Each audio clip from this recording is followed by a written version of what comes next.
So meron tayong ngayong ano, Tinotono na 2E small body. So eto yung una, advancer, chinek natin yung kanyang ported vacuum.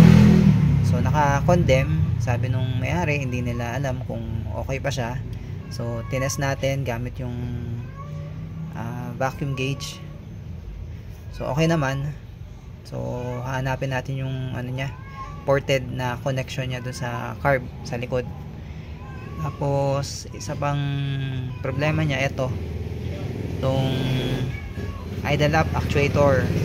So tinest natin, wala, hindi na gumagana. Kaya ito yung kanyang idle lamp solenoid, yan ang source niya. Dito siya kumuha sa gas filter, tapos kinonect dito sa dashpot. Ayan.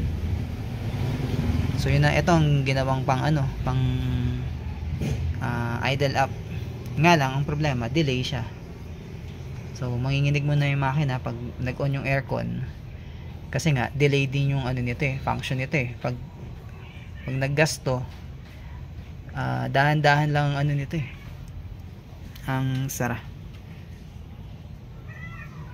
Ayan, so adjust natin siya, tingnan natin kung gagana yun. Tapos yung mga connection niya sa likod, ayan, so wala naman siyang connection, so vacuum leak. Ayan, so tatakpan natin yun dahil hindi naman siya kailangan, wala naman siyang hindi naman siya naka power steering. Start.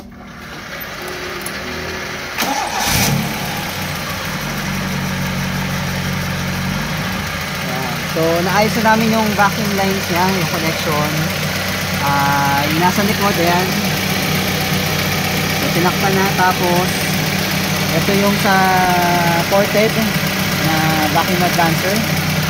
Ayun, so pinabitan na namin. Ayan, at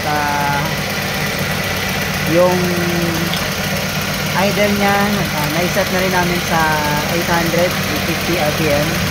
Pag may AC, so sinet namin sa 1K, kasi yun nga, dahil nanginginig yung yung makina kapag nag-on ng AC. Ayan, kasi nga yung niya, yung idle lamp actuator, kailangan palitan pa. Sige, bukas ang aircon. Ayun, so kita naman nanginginig siya muna, pero pag humatak na yung yung dashpot, stable na siya. Ulit, papatay. Ayan, ayan yung dashpot, siya yung magsisid yung idle lamp niya. Bukas, aircon. Ayun, so may konting delay. So sa ngayon, ganun muna siya, kasi nga yung idle lamp actuator niya hindi siya gumagana. Yan namin, wala, singaw siya.